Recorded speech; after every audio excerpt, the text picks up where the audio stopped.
Can you all close our eyes and we will pray, we will ask and invite the Holy Spirit among us. Lord Jesus, we honor you. Batuli ka namin, Panginoon, sinasamba. Inimbita namin, Panginoon, ang banal mong Espiritu Santo sa oras na to. We invite you, Holy Spirit, in our midst. Holy Spirit, we want you in this place. We want you to be in our midst tonight. And dalangin namin, buksan mo ang aming mga puso, Panginoon. Anumang daladalahin ng bawat isa po sa amin ngayong gabi, O Diyos, you will meet their needs, Lord God, and they will not Lord, leave this place empty-handed. But Lord, you will bless them, God. You will fill their hearts, Lord. At patuloy mo kami, Lord, i-encounter. Tonight, Lord, we are praying, ma-encounter ka po namin muli sa aming po mga buhay, Panginoon, sa mas malalim na paraan, Panginoon, sa paraan, Lord, na we never have imagined, Lord God, in our lives. We pray, Lord, that your mighty presence will be evident, Lord, in this place. Maranasan naming muli, Panginoon, ang presensya mo sa aming buhay. Maraming pong salamat. We bring back all glory to you. Ngayon pa lang, Lord, alam namin victory na kami. Alam po namin ngayon pa lang panalo na. At alam po namin, O Diyos, hindi matatapos ang gawain namin, Panginoon. Hindi namin naitatas ang banal mong pangalan. And so tonight, Lord, maraming salamat. To you all glory and all praises, God. In Jesus' name, let's say amen and amen. Ayan, sige. Thank you, Lord. Okay. So ang title po ng topic ko po ngayong gabi is the encounter that opened blind eyes. The encounter that opened blind eyes. Okay? So yan pag-uusapan po natin ngayon. But bago po tayo mag-start, I'd like to ask this question. Ilan po sa atin ngayon yung may pinagdadaanan? Siguro wala na mga amin talaga na may pinagdadaanan sila. But maybe some of us merong physically pinagdadaanan, or maybe some of us emotionally or spiritually may mga pinagdadaanan. Hindi lang po natin siguro masabi o hindi lang po natin sinasabi, pero ramdam natin sa ating mga sarili that there is something na hindi po okay. Amen? Now, I want you to see this picture. Matagal na po itong nangyari. Okay? Yan po si Jerry. Okay? At yung accident pong yan ay nangyari po sa Esitex. They were on their way on a kids camp. Ang kasama po niya, asawa niya, kasama niya yung anak niya, plus 2 other churchmates. Okay? So, isang aksidente po ang nangyari noon sa Esitex. At nakakabigla po yan. Amen? Nagising na lang si Jerry, nasa ospital po siya. At nung magising po siya, ang una niyang tanong, asan ang pamilya ko? Yan ang una niyang tanong. Asan yung mga kasama ko? Kasi bilang niya, sino yung mga kasama niya eh. Tapos sabi ng bantay sa paligid niya, nasa baba lang sila. Okay? So no one dares to say he is the only survivor. Tapos sa mga ilang oras na po, narinig niya yung mga pag-uusap sa paligid. Narinig niya, ganito ang usapan. Siya lang yung survivor dun sa accident. Ang usapan, siya lang daw yung nakaligtas. And so when he heard about this, para po siyang binuhusan ng malamig na tubig. Because ang ibig sabihin po, lahat ng kasama niya, wala na. Even his wife, his child, wala na din. So nung marinig ngayon ni Jerry yun, bumuhos po yung luha niya. At wala daw siyang maitanong sa Diyos. Sabi niya, hindi ko kayang itanong sa Diyos kung bakit. Sabi niya ganun, hindi ko alam ang sasabihin ko. You see? You know, such things po can wreck your life big time. Ang aksidente, hindi mo naman alam kung kailan mangyayari. Wala namang mag-expect niyan. Accident nga eh. It can wreck your life big time. And Jerry could have what? Asked God all his wise. Biruin mo, servant kami ni Lord. Naglilingkod kami sa iyo, Panginoon. Tapos ganito, Esitex accident. Lord, why? Yun ang question dun eh. Alam niyo, minsan minsan po, ang buhay natin ganyan. Hindi man tayo papantay sa storya ni Jerry. Amen? Pero, pwedeng yung iba po sa atin, we look good outside, pero inside, baka pagod na tayo. Or pwedeng ngumingiti po tayo, pero may dinadala tayong sakit. or pwedeng nagpapatuloy po tayo, pero deep inside of us, we're asking, Lord, hanggang kailan? Because the truth is this, hindi lahat ng sakit nakikita. At hindi lahat ng sugat dumudugo. Tama? Hindi mo makikita yung sakit na dinadala ng katabi mo kasi hindi mo makikita yan. Na dumudugo yung sugat niya. May mga tao, maybe, nakangiti pero broken. They could be smiling but they are broken. They could be active. Amen? They could be active in the church yet empty. They could be present but they are hurting. Amen? Minsan, tayo mismo, hindi natin maintindihan yung ating mga sarili. Bakit ganito? What's wrong with me? Bakit nangyayari ito? Why is this happening? Bakit parang biglang nagbago ang lahat? Why sudden change? Why plans are shifted? Bakit ganon? Amen? Pero pakinggan po natin. One encounter with God, look at me, can changes everything. Do you agree? That one encounter with God changes everything. Isang encounter po natin sa Panginoon, kayang baguhin lahat sa ating buhay. Isang encounter mo lang, kayang pagalingin yung sakit mo. Kaya kang i-restore ng Panginoon. Kaya niyang i-rewrite yung storya natin. Kaya ngayong gabi po, hindi po natin sana in-expect, ordinaryong gabi lang to. No, this is not an ordinary gathering tonight. Because this is a divine appointment with God. Amen? Sabi mo sa katabi mo, may gagawin ng Diyos sa buhay mo ngayon. Amen? Also those who are watching, may gagawin si Lord sa buhay ninyo. Because tonight, hindi lang tayo makikinig ng mensahe. Hindi lang tayo mag-aaral ng Biblia. But we are here for an encounter with God. Amen? Amen? Tonight, we will discover paano kumilos ang Diyos. Paano siya magpagaling. At bakit niya pinapayagan yung mga bagay na hindi natin maintindihan.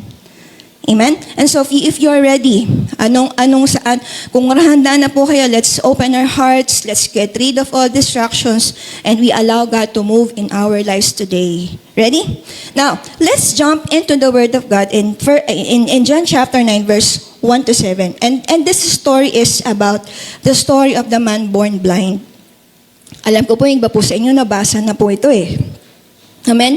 Bibigyan ko lang po kayo ng 4 na punto patungkol po sa buhay ng mama na ito. O tawagin nga ni Lolo. Sabi nga ni Lolo. Amen? Lolo na, wag na mama. Mas maganda yung Lolo eh. Lolong ito.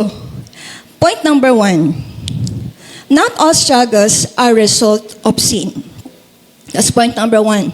Hindi lahat ng kasalanan ay resulta ng Hindi lahat ng struggles ay resulta ng kasalanan. Sa verse 1, sabi doon, as he went along, he saw a man blind from birth. Okay? So, pansinin po ninyo yung verse na yan. Hindi yung bulag ang nakakita po kay Jesus. You agree? Bulag nga eh. Hindi siya ang nakakita kay Jesus. Si Jesus po ang nakakita sa kanya. Kaya ibig sabihin, bago pa man humingi ng tulong yung mama na ito, nakita na siya ni Lord. Nakita na niya yung pangangailangan ng mama na yan. Kaya sa verse 2, ang usapan ng mga disipulo, Rabbi, who sinned? This man or his parents? That he was born blind. So sa mindset ng tao, look at me, pag may nangyaring masama sa'yo, kasalanan mo yan. Yun ang mindset nila. Pag may nangyaring masama kay Mami Susan, kasalanan niya yun. Kaya may nangyaring masama sa buhay niya dahil nagkakamali, nagkakasalan. Yun ang mindset po nila. Pero alam niyo po kung ano sabi ni Jesus Christ sa verse 3, neither this man nor his parents sinned. Neither this man nor his parents sinned. Ibig sabihin, ang sinasabi ng Panginoon, hindi lahat ng pinagdadaanan mo ay kasalanan mo. Minsan ganito po tayo mag-isip. Kapag may nangyayaring hindi po maganda sa ating buhay, may sakit, may nawawala, may nasisira, may biglang bumabaksak, automatic ang tanong natin, Lord, bakit ako? Lord, may nagawa ba akong mali? Lord, pinarurusahan mo ba ako? At minsan, ina-assume po natin, siguro, kaya ako nahihirapan kasi may kasalanan ako. But then again, hindi ko sinasabing hindi pero hindi all the time. Siguro kaya ako nasasaktan kasi may mali sa akin. Amen? Kaya ang nangyayari, pag ano po ang kaisipan natin, imbes na lumapit tayo sa Diyos, lumalayo tayo. Imbes na humingi po tayo ng tulong, kinukulong po natin ang sarili natin sa guilt. Amen? Pero pakinggan niyo po ito. Hindi po lahat ng parusa, hindi po lahat ng sakit ay parusa. At hindi po lahat ng struggle ay punishment. May mga bagay sa buhay po natin, okay? Hindi dahil may ginawa tayong mali. Dahil may gustong ipakita ang Diyos. Ang Diyos natin, hindi ka pinaparusahan. Ang Diyos natin, pinoposisyon ka. Tingnan niyo po yung lalaki. Yung mama sa John chapter 9. Biruin mo, pinanganak siyang bulag. Tama? May ginawa ba siya? Wala. Wala siyang ginawa para mabulag siya. Wala siyang kasalanan doon sa sitwasyon niya. Do you agree? Pero sabi ni Jesus Christ, hindi dahil sa kasalanan, kundi para maipakita ang gawa ng Diyos. Ibig sabihin, yung sitwasyon natin ngayon, anumang sitwasyon natin yan, hindi punishment yan, but preparation. Hindi yan curse, but that is calling. Hindi yan rejection, that is redirection. Kaya kung nandito ka ngayon, iniisip mo, Lord, may mali ba sa akin? Gustong sabihin sa iyo ng Panginoon, hindi lahat ng pinagdadaanan mo ay kasalanan mo. At baka, yung pain na nararamdaman mo, yung struggle na dinadala mo, yung mga sitwasyon na hindi mo maintindihan, baka yan mismo ang gagamitin ng Diyos para ipakita ang kapangyarihan niya sa buhay mo. Amen? Kaya wag tayong matakot lumapit sa Panginoon eh. Kahit nasasaktan tayo, kahit hindi natin maintindihan, kahit maguling sitwasyon po natin, because sometimes, what we think punishment is actually a step up for a powerful encounter with God. Amen? So, lahat ng struggle mo, hindi resulta ng kasalanan yan. That's point number 1. 4 lang. Point number 2. Number 2, let's all read. God allows it to display His power. 1, 2, 3, go. God allows it. His power. Amen? So number 1, sabi doon, not all struggles are a result of sin. And then number 2, God allows it to display His power. That's number 2. Ano sabi po ng verse 3? Sabi doon, but this happened so that the works of God might be displayed in Him. Yan po ang sagot ni Jesus Christ eh. Yan po yung sagot doon sa tanong kanina, bakit mo pinapayagan, Lord? Amen? Ang sabi ng Panginoon, bakit ko pinapayagan? Next slide. To display God's power.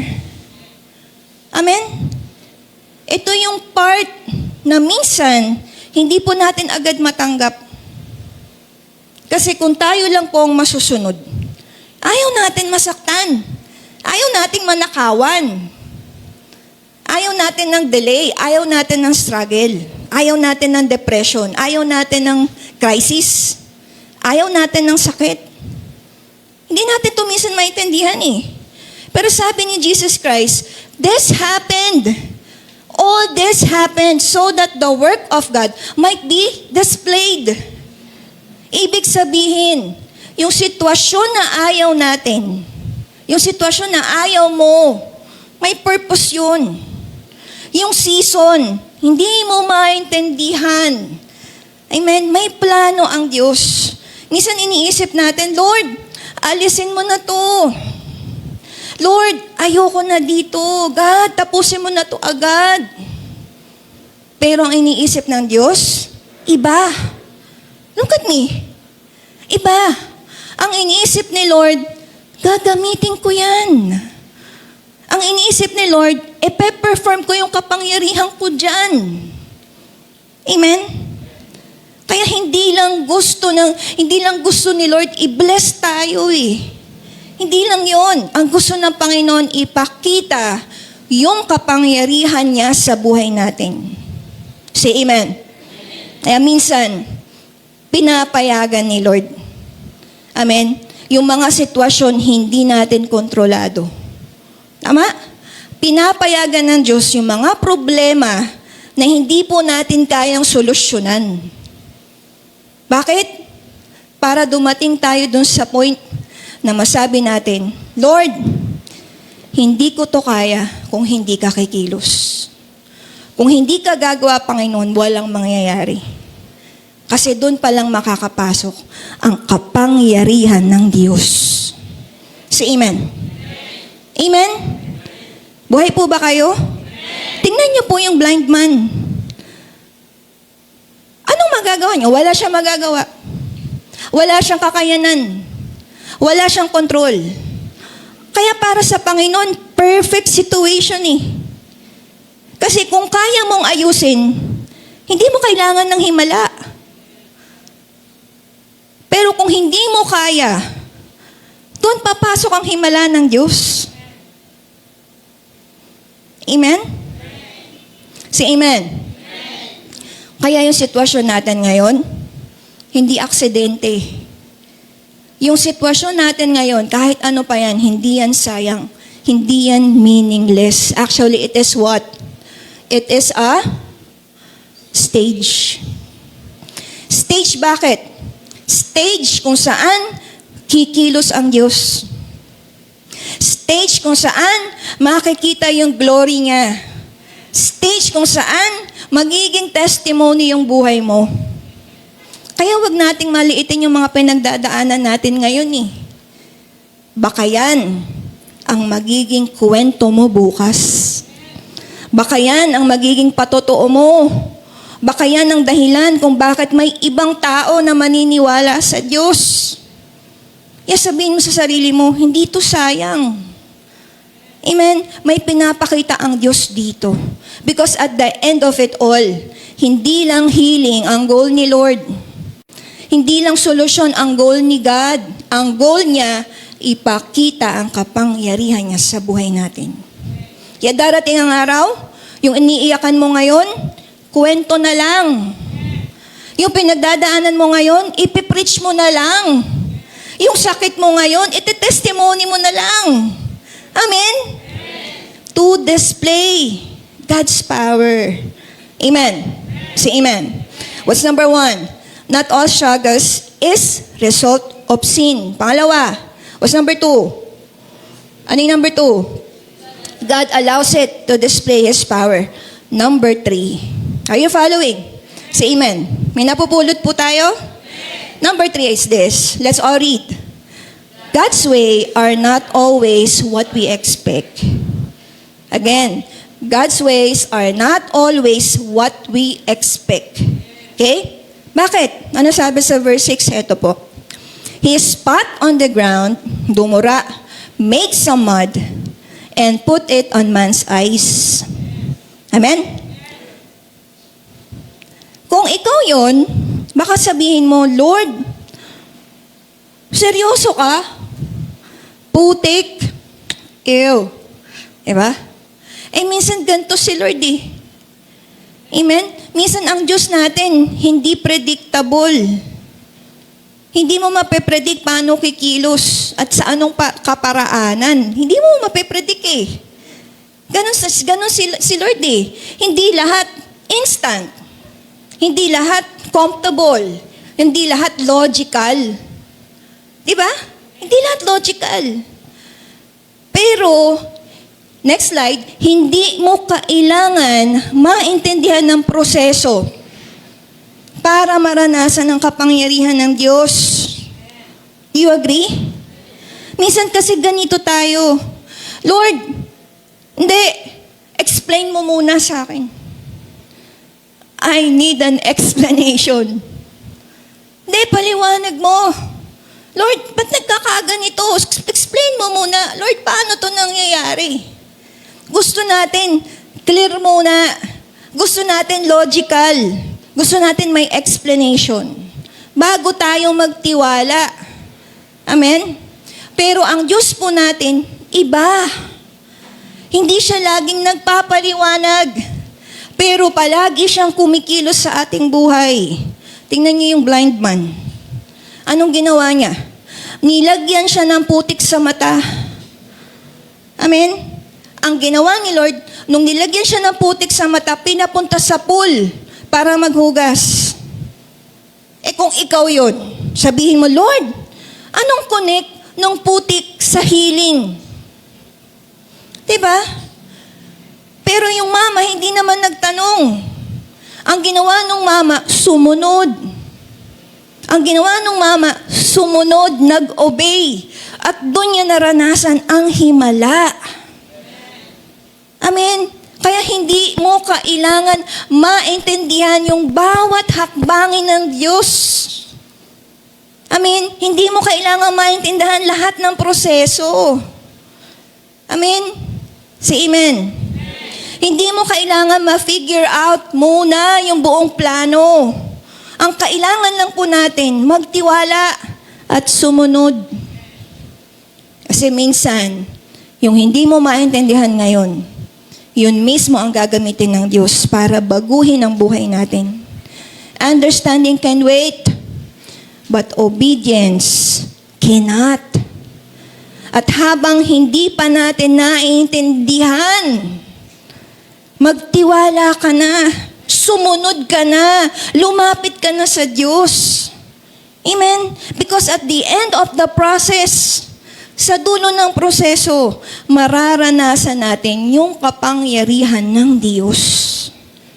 Amen? Say amen. Amen? Samahan ako ni Michael. Anong problema? May problema po ba? Joke lang. Amen.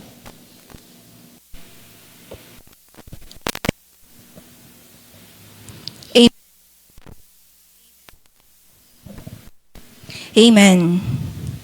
Number 4. Ano po yung number 1? Not all struggles are a result of sin. Number 2. Number 3. Mabilis ba? Mabilis? O, sanay na kayo kasi sa matagal. Mabilis? Tama lang? Tama lang. Number 4. What's number 4? Let's all read this one. Obedience is part of your healing. Alam mo, mind-blowing to sa akin eh. Habang inaaral ko po siya. Ilang beses ko na nabasa ang storya nito eh. Pero palaging bago. Amen? Ano sabi ni Lord? Verse 7. Go, wash in the pool of Siloam.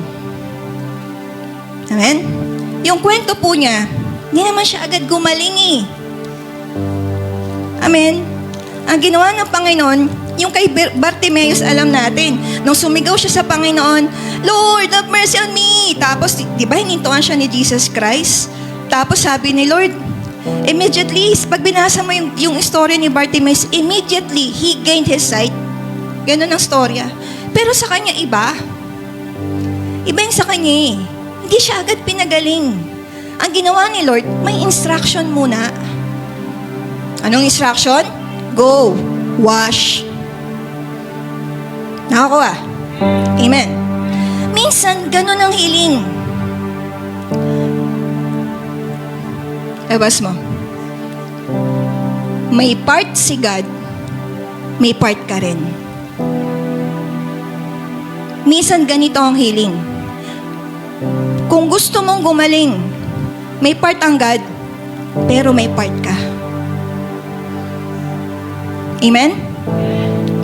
Kasi minsan iniisip natin, Lord, gawin mo na lang lahat. Basta ako, Panginoon, wala akong gagawin. Kaya lang, hindi ganon ang proseso ng healing ng Diyos. Kagaya tayo ng blind man sa John 9. Anong proseso ng Panginoon? Nilagyan siya ni Jesus ng putik sa mata. Pinapunta muna sa Pool of Siloam. Imaginein mo, kung doon sa process na yun, nagrebelde siya.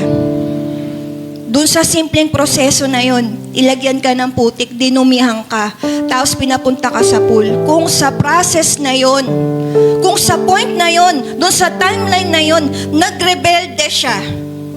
Tanong ko, gagaling ba siya? Hindi. Amen? Kung nagtanong siya, kung tumanggi siya doon sa timeline na yun, hindi siya gagaling. God will do His part. Pero may expectation pa rin ang Diyos sa atin. Hindi nang iaasa ko ng healing pero wala akong ginagawa. Kaya hindi po siya nakadepende sa atin eh. Pero may ginagawa, ginagawa niya. Amen? Ang lahat ng pagkakataon, binibigay niya po sa atin para mag-participate tayo sa milagro. May participation tayo sa miracle. May part ang Diyos. Anong part niya? Kapangyarihan, himala, hiling. Anong part ko? Ang part ko, obedience, faith, action. Kung hindi ko gagawin yung part ko, baka madelay ang breakthrough. Pag di ko ginawa ang part ko, hindi ko mararanasan agad ang himala.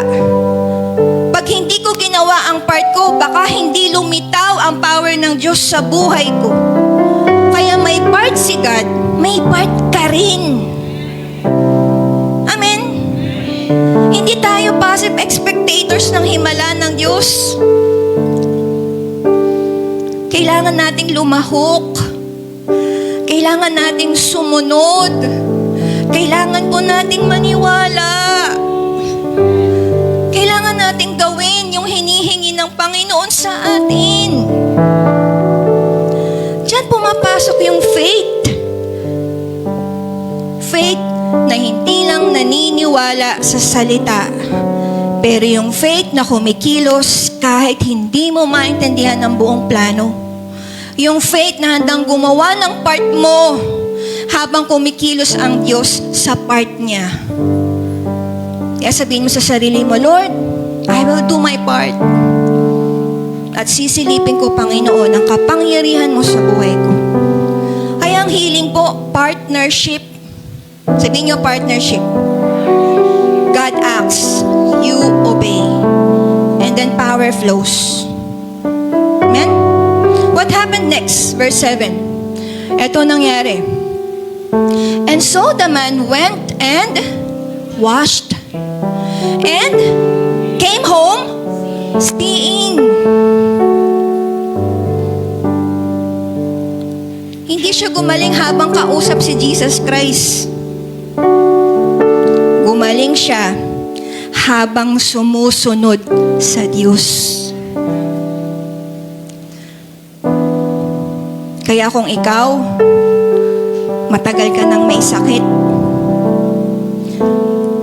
kung paulit-ulit ospital, may mga emotional pain na hindi mo ma-explain, may mga trauma na kapag na-trigger, makinig, you need an encounter with God. Hindi lang advice, hindi lang medicine, hindi lang time. We need the power of God. Whether physical pain yan, whether emotional pain yan, we all need healing. We all need the power of God. We all need an encounter with Him. Say amen. Kasi ang healing na yan, hindi lang yan galing sa tao. Ang healing na yan ang gagaling sa Diyos. Kaya hindi tayo nanonood ngayon by accident. Hindi kayo aksidenteng naririto. Hindi kayo napadaan lang. You are here for an encounter. Amen? Say amen. Babalikan ko ulit yung storya ni Jerry. Sabi ko kanina, nagising yung mama.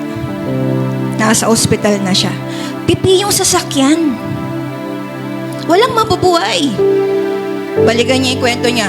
Ang lalaking truck nun eh. Nasa gitna siya ng malalaking truck. Yung van nila nasa gitna. Pipi! Nagising na lang siya, nasa ospital. Nung magising siya, again, anong una niyang tanong, asan pamilya ko? Amen? Tas ilang hours, narinig niya, pinag-uusapan, soul survivor ka. Soul survivor daw siya ng EZTEC accident. And when he heard this, para siyang binubuhusan ngayon, malamig na tubig. Paano magsisink in sa akin yun? Ang saya namin na umalis. Pagkatapos, ako lang nakaligtas. Lahat ng kasama ko bangkay. Paano magsisink in sa akin yun? Amen? Buhos ang luha niya. Bumuhos. Pero wala siyang masabi sa Panginoon. Wala siyang kayang itanong sa Diyos. Hindi niya kayang itanong bakit. Iyak lang siya ng iyak. Pero nung time na yon, may naramdaman siya na mainit sa kanyang tabi. Na habang nakapikit siyang umiiyak, may nararamdaman siyang liwanag na nasa tabi niya. Kaya ang sabi ni Jerry, I know He is with me. Na parang nararamdaman yung sinasabi ng Panginoon, anak, hindi ka mag-isa.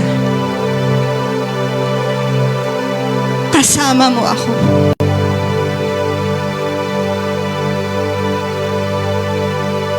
Paano mo tatanggapin ang healing sa ganong paraan? Ang ganun ang Diyos natin. Kapag ang bata nadapa, kapag may hindi magandang nangyari sa buhay po natin, amen? Ang isang bata pag nadapa, hindi naman kailangan lecturean eh. O detalye mo na muna dun sa bata yung buong pagkakamali niya eh. O bibigyan mo siya ng explanation eh. Ang una mong gagawin pag may nadapa, pag may nasaktan, pag may nasugatan, una mong gagawin, yayakapin mo muna. Ibibigay mo muna yung yakap. Ganon din ang Diyos. Ibibigay niya muna sa iyo ang yakap niya. Ibibigay muna sa iyo ng Diyos ang kanyang presensya. Ganyan si Lord. Hindi siya magpapaliwanag. Nak, kaya nangyari yan kasi ganito yan, ganon yan eh. Hindi kanya pababayaang umiiyak mag-isa. Na kapag nasasaktan ka, He understand your pain. Na kapag wala ka ng mahawakan, hawak ka ni Lord. Kapag wala ka ng lakas, maglakad, magpatuloy, bubuhatin ka ng Diyos. Pag hindi mo na alam paano mag-pray, God will intercede. God is with us. Sa sakit, sa karamdaman, sa crisis, sa struggles. And when God is with us, kahit nasang sitwasyon po tayo ng buhay, we are not alone. You are not abandoned. You are not defeated. One encounter with God, just one, it will change the course of your life. Amen. Tatayo po tayo lahat.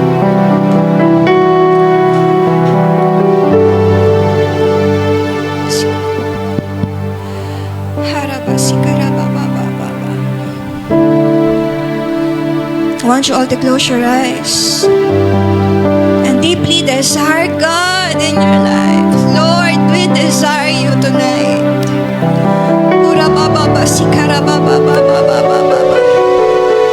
God, Lord, you're all I want. I want you, God. I want you, Jesus.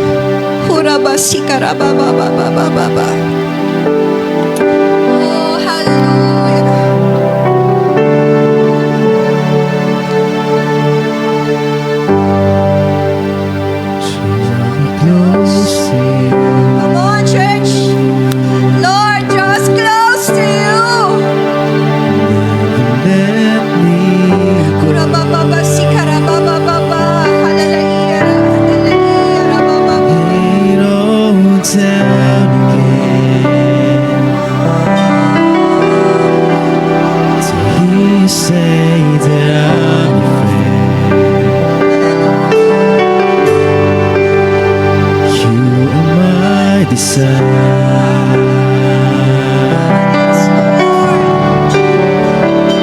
one else will do.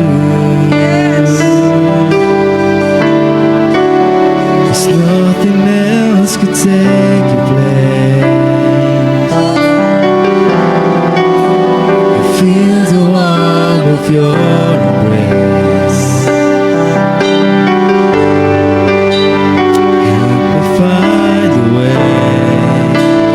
Bring me back to you. Sa mas mahinang tinig. Come on, let your heart sing for God. You're all I want.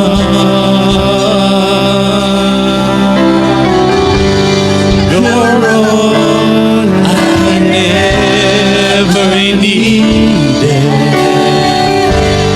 You're all I want. Help me know you are near. You're all I want. You're all I ever needed. You're all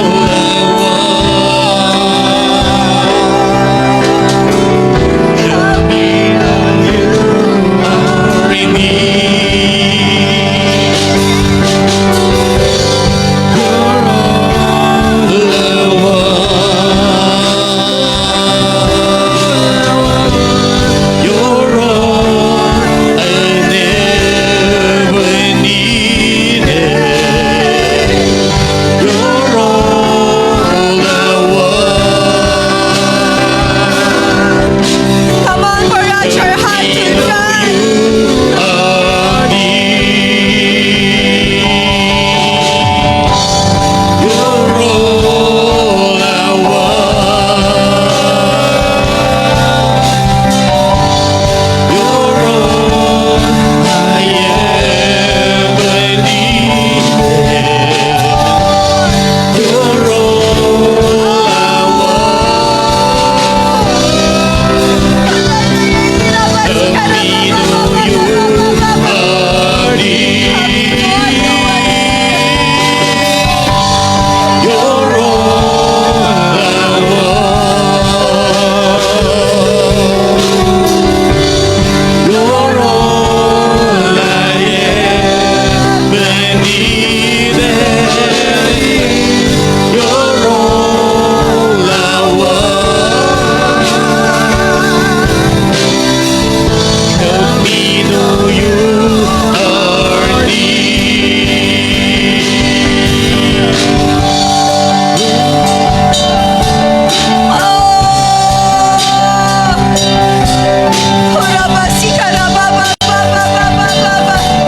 Come on, pour out your heart to God. Speak to Him today. Speak to Jesus. Lord, I want healing. Help me know you are near. You're all I want. You're all I ever needed. You're all I want. Help me know you are near. Hallelujah. Lord, tonight, Lord God, I believe, Lord, you're stirring something within us tonight, Panginoon. And you are increasing our faith. Inataas mo, Panginoon, ang aming pananampalataya. At tinatawag mo kami, Panginoong, sumunod sa iyo. Maybe some of us, Lord, today, some of us, Lord, watching tonight, yung iba po sa amin, Panginoon, gustong gumaling. Gusto po namin maging maayos yung aming kalagayan. Gusto po namin maging maayos ang buhay. Lord, maybe some of us, God, ang tingin namin sa buhay, total wreck and total mess. Pero sabi mo, Panginoon, pinuposisyon mo kami. May part kami sa healing, may part ka. And maybe tonight, God is telling you, nak, gusto mong gumaling. Gusto mo maging maayos ang buhay. May part ka doon. May kailangan kang gawin. Kailangan mong lumahok. Kailangan mo sumunod. Kailangan mo mag-participate. Kailangan mo mag-participate doon sa healing. And if God is telling you, nak, yung nakikita mo ngayon, wasak. Yung nakikita mo ngayon, hindi maganda sa paningin mo. Pwedeng hindi ito yung plano mo. Pero may ginagawa ako. You go and wash. You go and wash. Sumunod ka. Dun sa timeline ngayon na tinatawag ka ng Panginoong, sumunod ka at gawin mo yung part mo. Yun ang gawin mo. Sumunod. Dahil sa pagsunod mo, mararanasan mo ang kapangyarihan ng Diyos. Oh God. And if you are watching today, I pray for healing to flow. Dumaloy ang kagalingan sa pangalan ni Jesus. Naririto ka ngayon, gusto mo ng kagalingan, dumaloy ang kagalingan sa pangalan ni Jesus. In Jesus' name. Lord, padaluyin mo ang kagalingan, Panginoon. Display your power among us. Oh! Display your power among your people.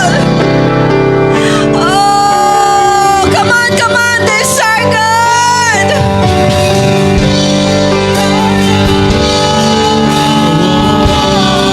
Ora baba, sikaraba.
because our eyes are all closed.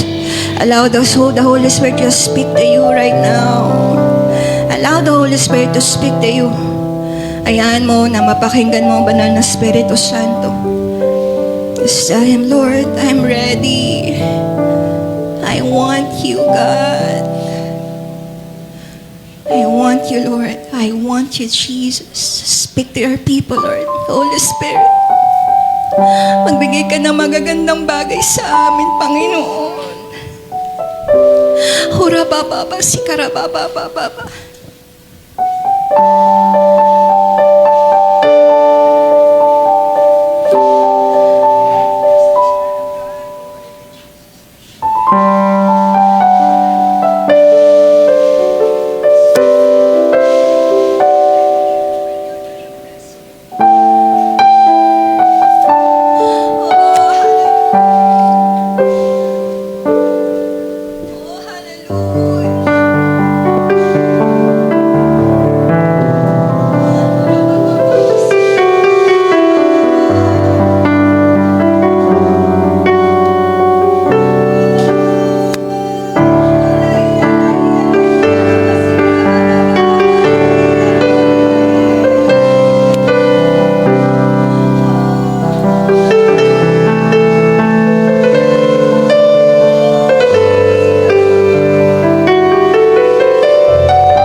You can grab a partner, you can pray for that person, speak blessing to that person now.